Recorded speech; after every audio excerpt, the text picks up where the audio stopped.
Hello, আজকে আমরা চলে এসেছি রায়পুর শ্রী গৌরাঙ্গ মঠ। এই মঠটা বোলপুর থেকে খুব বেশি দূর নয়। বোলপুর থেকে এই মঠ টোটো করে আসা যায়। আজ সকাল সকালই আমরা মঠে চলে এসেছি। আর আজকে শীতটা খুব বেশি আছে, দেখতেই পাচ্ছ। শীতের সকাল, কুয়াশা ঘেরা সকাল, তার মধ্যে আমরা মঠে এসে পৌঁছে গেছি। এটা আমাদের মঠের হেড অফিস। বোলপুরের রায়পুর শ্রী গৌরাঙ্গ মঠটা হচ্ছে হেড অফিস।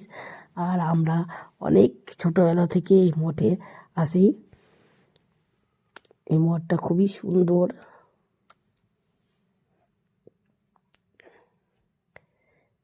এবার আমরা মহাপ্রভুকে দর্শন করছি। আজকে মহাপ্রভুর সিংহারটা খুবই সুন্দর হয়েছে। মহাপ্রভু যেন অপরূপ সাজে সেজে উঠেছে। এখানে সমস্ত ভক্তরা গুরুদেবকে দর্শন করার জন্য বসে আছে। আর মহাপ্রভু শীতকালে অপূর্ব সিংহারে সেজে উঠেছে।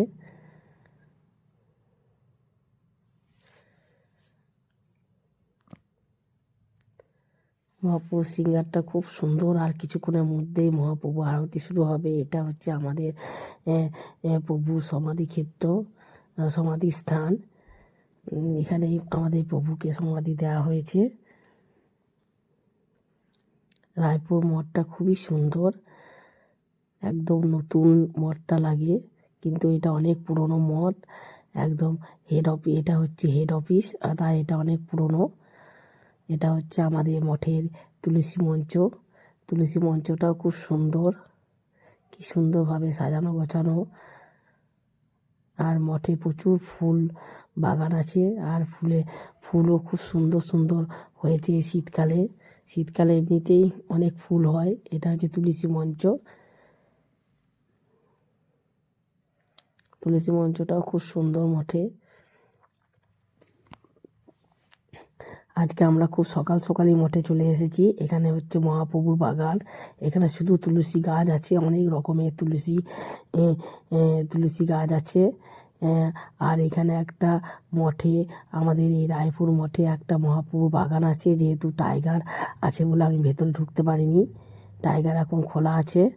আর ভেতরে গেলেই খুব চিৎকার চেঁচামেচি করে, তাই ভেতরে ঢুকতে পারছি না। আর এটা হচ্ছে ভক্তাবাস। এখানে আমরা অনুষ্ঠানের সময় এই ভক্তাবাসে আমরা থাকি। এবার এখন দেখো এখানে সবাই প্রসাদ পাচ্ছে। দেখতে কি শীতকালে দুপুরটা দেখতে কি সুন্দর লাগে। এখানে রোদে বসে বসে সবাই প্রসাদ পাচ্ছে। ভিডিওটা ভালো লাগলে কমেন্ট শেয়ার করে দিও। টাটা।